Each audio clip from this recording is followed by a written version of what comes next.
Hi friends, എല്ലാവർക്കും സുഖമല്ലേ? അപ്പം നമ്മൾ ഇന്ന് ഉണ്ടാക്കാൻ പോകുന്നത് ഇതുപോലത്തെ പഴം. വീട്ടിലൊക്കെ പഴം ഇതുപോലെ ഇങ്ങനെ ഉണ്ടെങ്കിൽ ആരും വെറുതെ കളയേണ്ട ആവശ്യമൊന്നുമില്ല. അത് വെച്ചിട്ട് നമുക്ക്, അതായത് കുക്കിംഗ് അറിയാത്തവർക്ക് പോലും ഉണ്ടാക്കാൻ പറ്റുന്ന നല്ലൊരു ഹൽവയാണ് ഉണ്ടാക്കുന്നത്. അപ്പം മൈസൂർ പഴമാണ് ഞാൻ എടുത്തിട്ടുള്ളത്. നമ്മുടെ നാട്ടിലൊക്കെ ഇതിന് മൈസൂർ പഴം എന്നാണ് പറയുന്നത്. ഇങ്ങനെ തൊലി പൊളിച്ചിട്ട് നിങ്ങളൊരു മീഡിയം സൈസിലുള്ള ഒരു 15 പഴമാണ് എടുക്കേണ്ടത്. അപ്പോൾ ഇതെല്ലാം ഇങ്ങനെ തൊലി പൊളിച്ചിട്ട് നമുക്ക് മിക്സിയുടെ ജാറിലേക്ക് ഇട്ട് കൊടുക്കാം.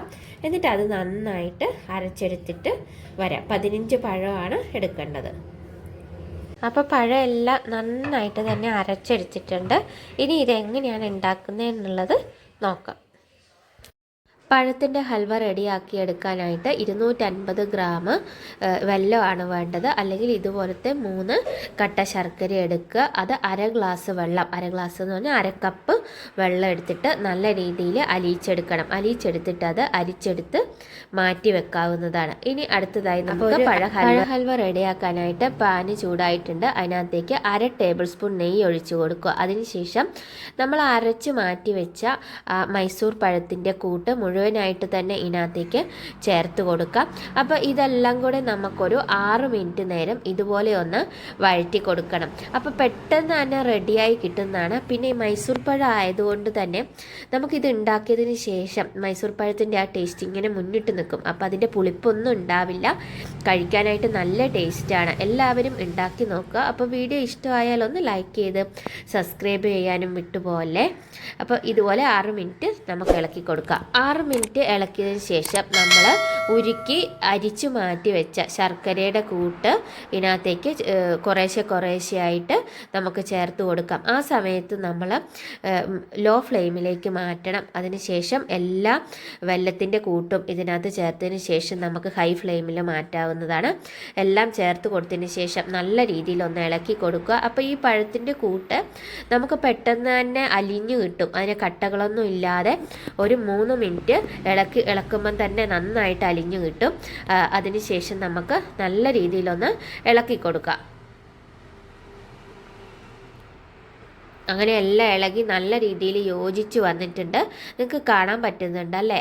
കാണുമ്പോൾ തന്നെ നമുക്കറിയാം നല്ല ടേസ്റ്റായിട്ട് ഉണ്ട് എന്നുള്ളത്. അപ്പോൾ നല്ല രീതിയിലൊന്ന് വീണ്ടും ഒരു 2-3 മിനിറ്റും കൂടെ ഇങ്ങനെ ഇളക്കി കൊടുക്കുന്നുണ്ട്.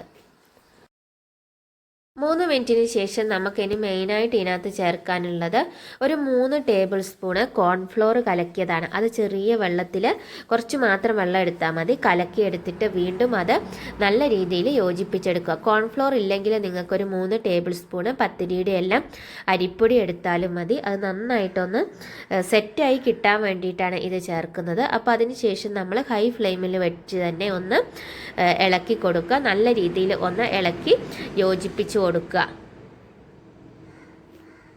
ഇതിനകത്തേക്ക് 1 ടീസ്പൂൺ ഏലക്കയുടെ പൊടി ചേർത്ത് കൊടുക്കുന്നുണ്ട്.